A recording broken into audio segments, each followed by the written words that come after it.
Step on up, sit down, twist off that bottle top or crack open that can, and welcome to Porch Matters. This is Terry Cagle coming to you from my back porch. Yes sir, yes ma'am, the name of this show is authentic. On Porch Matters, our saying is this: big issues or just a friendly conversation, no topic is off limits. We take pride in being able to talk about anything with each other in an open discussion. Open discussion is one of the only ways to learn. Your perspective could be changed. You could change the perspective of others. Friends and family, welcome to another episode of Porch Matters. I'm glad you're here. I don't know what it is. I don't know if it's the flu bug. I don't know if it's COVID trying to make a comeback. I don't know if it's a stomach bug, whatever it was.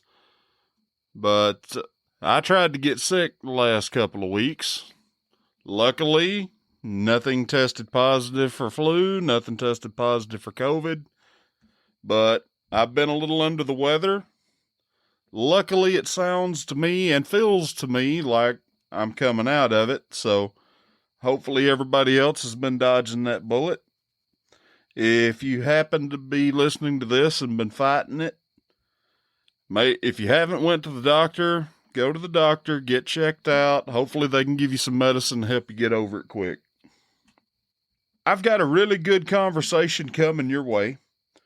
The guest for this week, I saw her on Instagram, and after seeing just one of her reels, I said to myself, this is a person that I want to talk to. But before I do that, if this is your first time listening to Porch Matters, I want to thank you for listening. Hope you enjoy the show. Hope you like, follow, or subscribe on whichever platform you're listening to me on. Big thanks to friend of the show, former guest on the show, and a friend of mine, Justin Smith. Apparently coming on the porch helped push him in the right direction. Those are his words, not mine. He has started his own podcast called Be a Man Podcast. He was nice enough to reach out to me and ask if I would want to be a guest on his show. I was absolutely honored, y'all. Thank you, Justin, for having me on your show. I wish you nothing but success, and anything that I or this show can do to help you out, you let me know. I really enjoyed the conversation we had. Honestly, it felt really different. I'm not saying weird or nothing like that. It just felt different, being the person that got asked the questions versus being the person that asked the questions. We talked for almost 2 hours. He ended up splitting it into 2 parts, both of which have already been released. I'd really appreciate it if you went and checked those out and let me know what you think. Another friend of the show and past guest, Robert Dominguez, has also reached out and wants me to be a guest on his show, Bigfoot Club. We're hopefully going to be sitting down and recording this Friday, if everything works out right. I'm really excited to talk to Robert again. Now, some of you might be sitting there listening to this and asking yourself, what in the world has Terry got to offer a Bigfoot Club podcast? Well, I guess you're just going to have to tune in and find out, aren't you? Please be on the lookout for that. That is definitely going to happen. Robert, I know you're listening. This is definitely going to happen. And as soon as it drops, I'll be sharing it. Both Justin Smith and Robert Dominguez are great guys, and they have really good shows. I am personally subscribed to both, and I listen to both. I really do consider it an honor, guys. Thank you for thinking enough of me to have me on your show. Now it's time for the Porch Matters food review. I actually found out about this place completely by accident, y'all. Here's the story. One of my drivers started a new route, and instead of turning right, driver stayed straight. When I saw the mistake on the computer, I called the driver and asked what was going on and so forth, like a good boss does. While I was trying to help the driver figure out how to get back on track, the driver told me they found a place to turn around. Well, I said, where? Because I couldn't see it. Driver told me at this burger place called G's Burger. I heard the name and said, what was that name again? Driver told me G's Burger. I wrote it down. Done a little bit of research. That was on a Monday. Friday rolls around and Xander has a ball game up around Decatur. I didn't want to leave work, go home, then drive all the way back up to Decatur. I remembered G's Burger and said, you know what? I'm going to go try this place out. G's Burger is in a residential area around Athens, Alabama. Had a real good feel to it. It's a good local neighborhood restaurant. They serve breakfast, daily lunch specials, even serve barbecue by the pound. With a name like G's Burger, I got to try the burger. Not only did I try one, I had two with cheese fries. Really enjoyed the food, really enjoyed the atmosphere. Even though I was 2 hours away from the house, honestly, y'all, I felt like I was at home. If you're in the Athens area and want to try some good local food, go by G's Burger and tell them that you heard about them on Porch Matters. It's absolutely #Fatboy approved. Would you rather question last week was, would you rather have Monday off or have Friday off? Back Roads and Burgers said, definitely Friday. James Grace, Monday for me. And Marcia Davis says, Friday. I really do appreciate all of you that commented. This episode's Would You Rather question is, would you rather visit your past or visit your future? For me, I would want to visit my past. There's a couple of things in my life that I've always wondered what would be different if I would have done this instead of done that, to be completely honest. What say you? Comment your answer on social media and I will read your answers the next episode. On this episode, Amanda Bridges Dunn of Adventuring Light comes onto the porch and shares her story. She talks about what led her to pack up and move out west.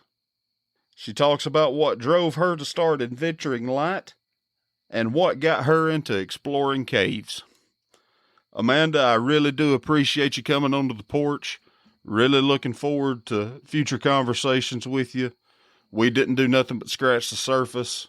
Would really love to do a little bit of more of a deep dive. And since you say you're a foodie, would really love to talk some food with you as well.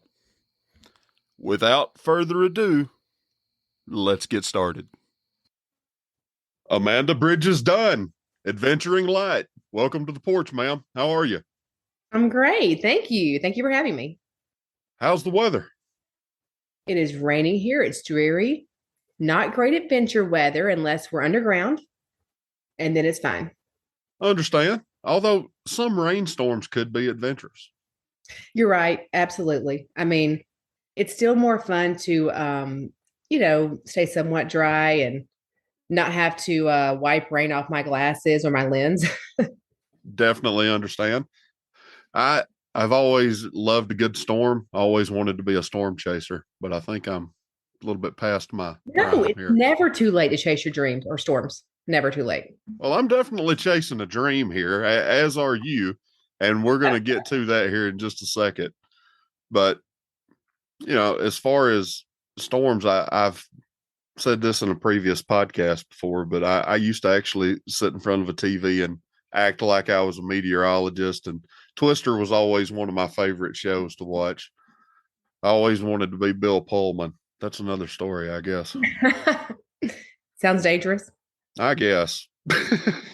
But where I live is Tornado Alley in Alabama anyway. So luckily we hadn't had anybody have to hang up on somebody saying we've got cows. Yeah, that would not be you know what? That would be a good adrenaline rush. I'm not gonna say it would be a bad thing. Speaking of adrenaline rushes, let's just jump right in. Adventuring Light. What got you started doing what you do? So I've always hiked and camped with my parents growing up. I grew up either we went to the Smoky Mountains or to Disney World, and usually the Smoky Mountains we went about 3 times a year. My Yes. parents love to hike, and like most people who go to the Smoky Mountains, they go to downtown or they go to Pigeon Forge. I didn't even know what Pigeon Forge was until I was an adult. We just all we did was Really? the entire time. We would wake up early. My parents would go to some restaurant for breakfast, hike all day with a thermos of water between three of us, and then come back in for dinner. And there were no snacks along the way or anything. But my parents loved being outside, so of course I loved being outside too. I got married. Actually, I before I got married, I moved out to Wyoming, dropped out of college, moved to Jackson, Wyoming to be a ski bum. It was so beautiful. It was way before the internet. This guy came into this restaurant while I was working, and he like breaks open a picture album. That's how old I am. Okay. He's got a picture album. He's like showing us pictures of Jackson, Wyoming. And I was like, my God, this is the most beautiful place I've ever seen. I want to live there. I put in a 2 weeks notice, got in my car and moved to Wyoming. Like literally I went and quit school at the University of Alabama. I got in my car, loaded it up and went out there. Wow. And they had like, I at a grocery store, there were some, flyers hanging up if you want to rent a room. And I pulled one of those numbers off and rented a room from a young family and got a job and became a ski bum. So that's exciting anyway. But then, got married, had kids, and, I kept doing my thing because, I like being outside. I love looking for the next thing around the corner. And then as my kids got older, I would take them along and I would post something about it every now and then on social media. My friends would be like, "Oh, where is this? How do I get there?" And that's kind of how Adventuring Light got started. I got tired of telling people over and over and over the same thing. So I started a blog and just put everything out there on a blog, all of our adventures. So Props to you. that's the nutshell version. Just right off the top, you just decided on a whim that, hey, this place looks cool. I'm just gonna up and leave and just start up anew. Oh, yeah. That's something that I've never had the guts to do.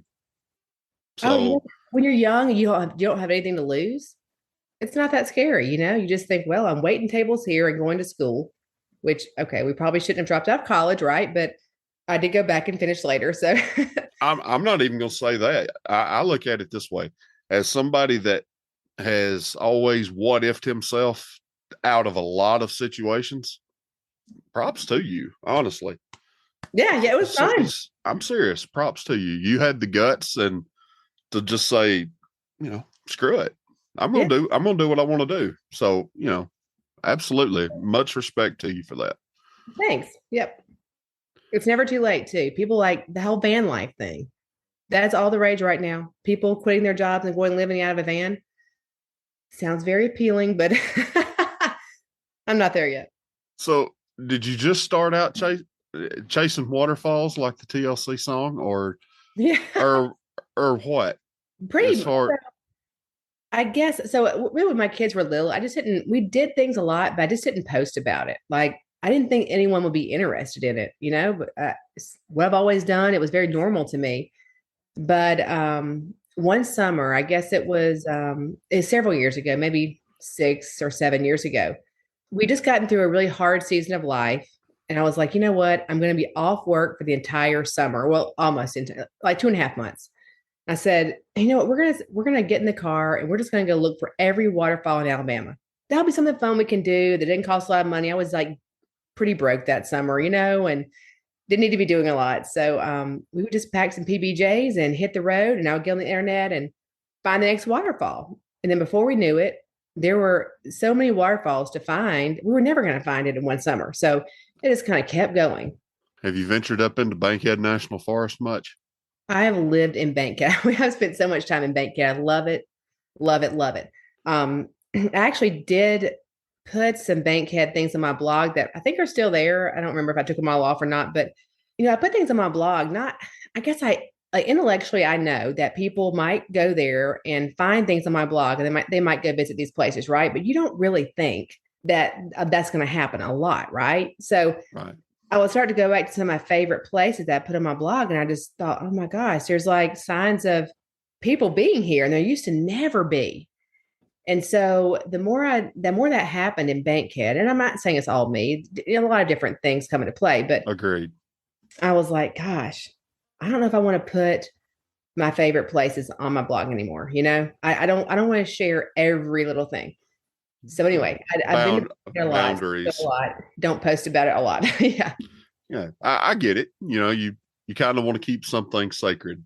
Right. Some things are just for me. Yes. Yeah, it's something similar. I started doing road trips. That's what I used to call road trips anyway with my mother.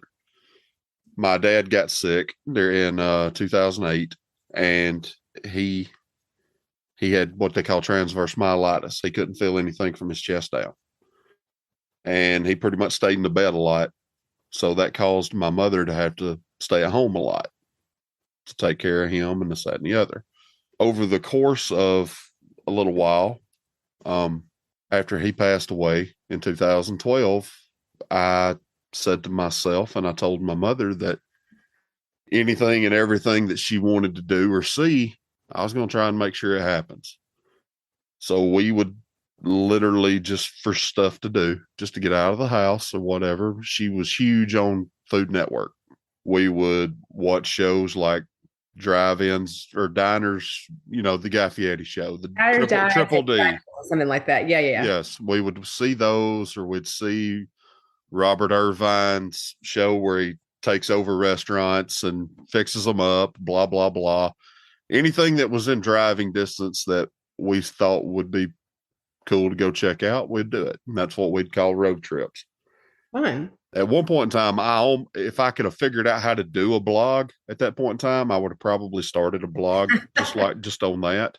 Yeah. But that's kind of the genesis of my food review on this show. Now, cool. Lately, I'm starting to get some really good responses from my listeners, which is very encouraging. Thank all of you who are listening and trying some of these places out. It's good to know.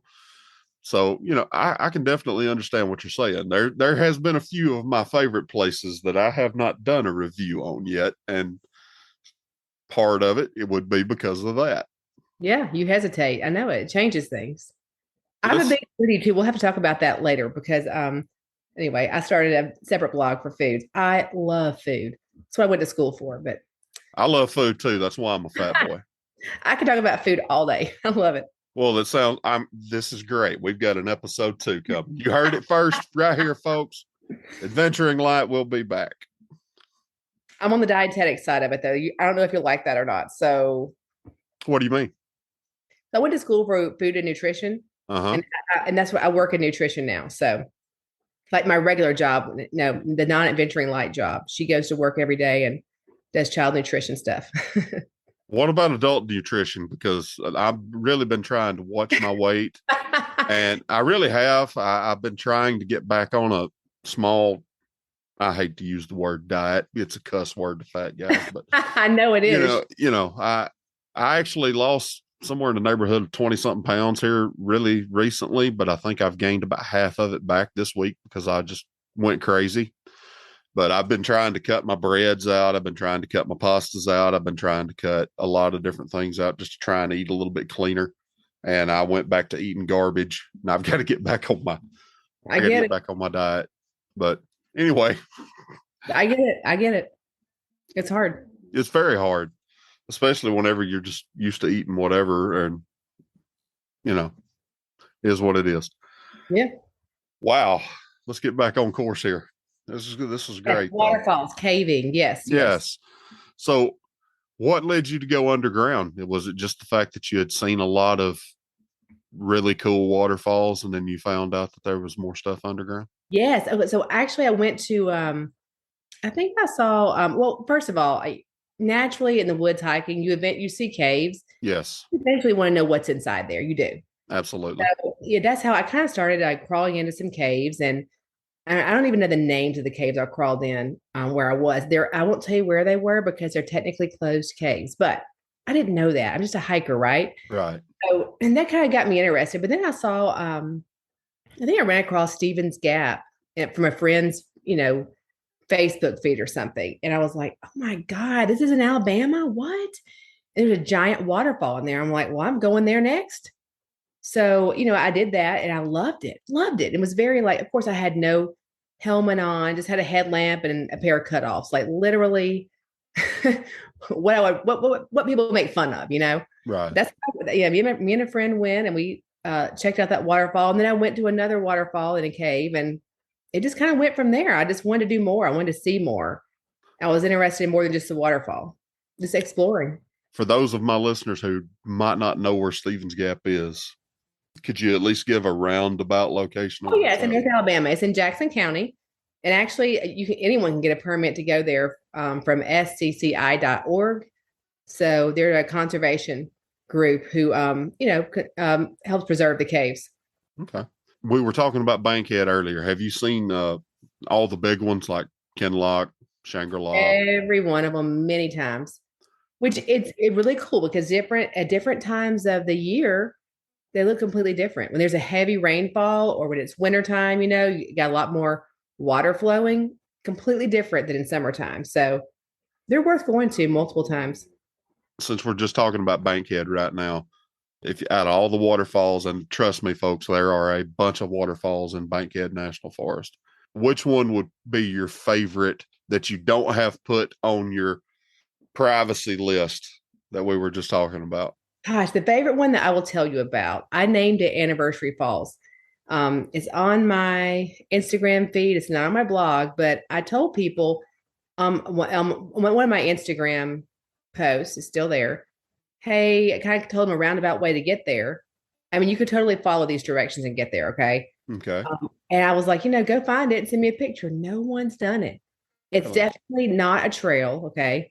Yes, you're tromping off into the woods, but it is gorgeous and it's so worth it. And there's no sign of visitation there except for like some deer prints. That's it. It's Really? beautiful.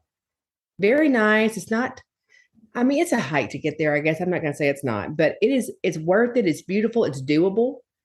You just have to be, vested, get in there and say, okay, I'm not leaving until I find the waterfall. It's just, maybe 4 miles in. That's not bad. Direction you come from. It's not. It's really not. Now, is a lot of it up and downhill because there's a lot of hills and hollers, as we say around here. So it follows the Sipsey.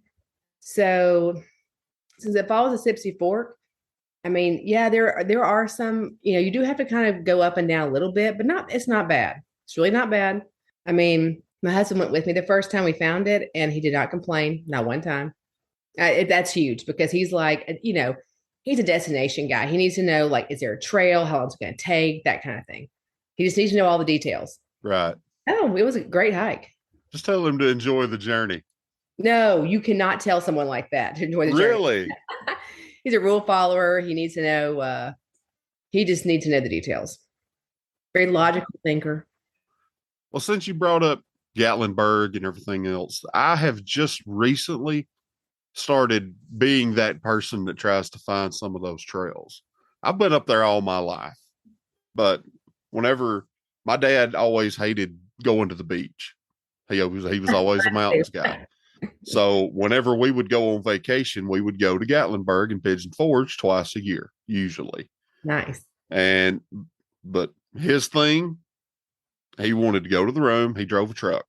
So he wanted to go to the room. He wanted to go to the apple barn at least once. Oh, I love it. He wanted to go to a pancake house more than likely at least once. Had to go to Cade's Cove. Yes. And we had to go to Smoky Mountain Knife Works. Okay. Other than that, he wanted to stay in a room and sleep. At 40 years old, I understand why he wanted to sleep and being a truck driver.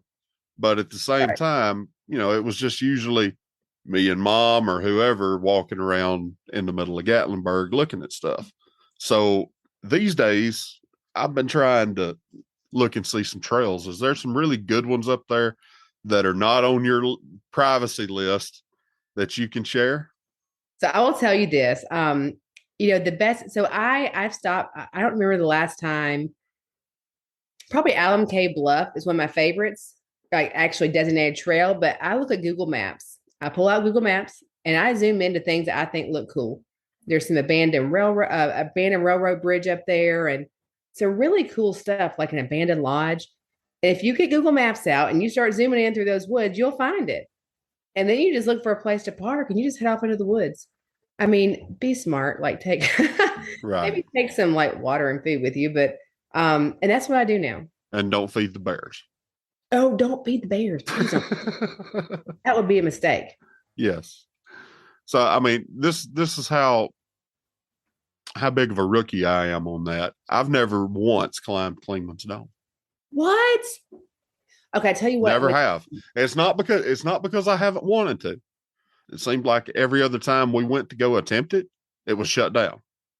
Yeah, there's a fire there a few years ago. Yes. It's been a few years ago now, but like, well, actually, there's been a few fires since then. It's like Gatlinburg's on fire lately for whatever reason. It's terrible, and it makes the path up very loose, like the rocks. You don't have trees holding the roots and everything holding all the rocks together, and right.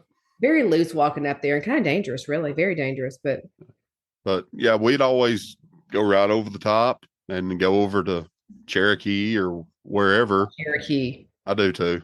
I think as much as I like the casino, I think the casino actually ruined it a little bit. But be that as it may, I mean, it's brought some business in there, but it's also took a lot away. You know what I mean? But just the ride, if you just from Gatlinburg to Cherokee, just to drive over there, you don't even have to get out of the car. No, it's beautiful. It is beautiful. Anyone with any type of capability or disability can absolutely see the beauty of nature on that drive. And if you get motion sickness or car sickness, take a Dramamine before you go. Only if you're in the back seat. Right. You do that when you're in the front seat too. No, I don't get motion sickness, but there was one time in particular that I got a little bit queasy because I was actually looking down at my phone. It's one of the rare occasions where I was riding shotgun instead of driving, because most of the time, if we go somewhere, I'm driving. Yeah. I don't care who I'm with. I love to drive. It's part of the reason why I went and got my CDLs. So it is what it is. If I'm sitting over there in that passenger seat, I am give out. It is what it is. Yeah, no, I hear you. I get it. I like to drive too. Yeah. So what you're saying is hypothetically speaking, if we were to be in a car together, that'd be a big argument. We'd be fighting over this. I'd be like, look, if I knew you were a good driver, I would let you drive. That'd be fine. But I like to be in control if I don't know the other person or if I don't know if they're a good driver or not. I'm like, I'll get this because I know I'm a good driver. Yeah. I think I am. The girlfriend loves to sit over there and tell me where to go. She's a real good passenger seat driver. Stacy, you know what I'm talking about. You're listening to this. Poor Stacy. So, have you got anything big coming up in the future? My birthday is in a couple of weeks, and I'm probably going to go caving for like 3 days. For 3 days. I've got like a project going on where I'm digging open a known cave. So it's a cave that's been plugged. There was a giant flood years ago, and no one's been in this cave for 30 years. So a lot of dirt got washed into it and everything. I decided one day that I was going to dig it open. So, and I hear there's some pretty cool stuff down there. There's no pictures of it because it was 30 years ago. And the people who went in there initially and found it didn't take any, I guess. So anyway, I started digging it open a couple of months ago, I guess. Worked on it a few times. That's a lot of dirt. Words, a lot of work. Probably do that. What have you been using to dig it open? So initially a shovel, just a shovel and like a pickaxe to kind of break some things up. But then I got a friend to come and help me that we call it micro shaving. And it's when you put little, I'm not going to call them bombs. I'm going to call them little gunpowder. It's like plastic with a bunch of smokeless gunpowder in them, and you run a line to it, and then you take a battery, you charge the line, and it blows up the rocks to get them out of the way. That is some kind of fun right there. Anyway, that's been done. So now just more digging. Anyway, and then I'm going to go rappel, and I've got a few caves picked out that I'm going to try to, knock out. They've been on my list for a while. I love to rappel and find pretty things. So anything that's got water in the bottom of it or formations, sign me up.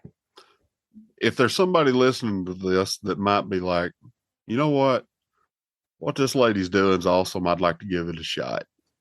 What would you say or do other than just to get out there and do it? What would you tell them to do as far as any kind of prepping or anything they need to learn ahead of time or whatever? Like for caving or for hiking? Yes. Okay, I will say this. For caving, you need to join your local grotto, like Huntsville Grotto, Birmingham Grotto. You can go to like nss.org or caves.org and find one in your area, because that's not something you get into by yourself. It's really not. It could be dangerous by yourself. Very. But I hate to say that I don't ever tell people to stick to trails, because I don't, and I don't want to be a hypocrite. I never tell people to go with other people either, because I go by myself hiking all the time. But definitely the number one thing, make sure that someone knows where you are. Yeah. That might save your life. Just tell someone needs to know where you're going, even if you don't know your own route, because I never do. I keep my location turned on. A couple people can see it. And even if I'm out of range, they can at least see where I last was. So that, and then just at least take a little bit of food and water with you. And then internet. Look, internet can tell you everything. Internet, Google Maps, you can go anywhere you want to with the internet and Google Maps. Seriously. Do a little research beforehand, and figure out what you're doing and where you're going. Make sure you're not on private property. Then just go. Follow a creek. When I'm in Bankhead, I just pull over when I see a creek, and I follow that creek to wherever it goes. I'm not going to get lost, so I'm following a creek in and back out. I won't get lost. So there you go. Amanda, I appreciate you coming on. It was fun. If you would, please tell the folks where they can find you. So I'm on Instagram and Facebook at Adventuring Light is my handle. I'm on YouTube as well. Probably should upload some more stuff. And if you want to check out my blog, it's adventuringlight.com. Everything is just Adventuring Light. Amanda Bridges Dunn, thank you very much, ma'am. It's been a pleasure. And I'm looking forward to talking to you again sometime. Awesome. Thank you. Thanks for having me. Big thanks to Amanda Bridges Dunn from Adventuring Light for coming on to the porch.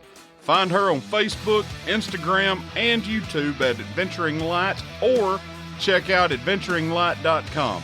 Leave her a comment saying that you heard her on Porch Matters. If you are new to the show and like what you hear, hit that like, subscribe, or follow button and download the episodes in our archives. If this show has been a positive addition to your life, please rate the show and leave a review. Won't take you but a minute, and it really would help the show. Find us on social media by typing Porch Matters Podcast into the search bar. Word of mouth is still the best way of sharing. Pick your favorite episode and share it with at least one person this week. There are a lot of people out there that have never heard of a podcast before. I sure would appreciate it. And I'll see you next time right here on Porch Matters.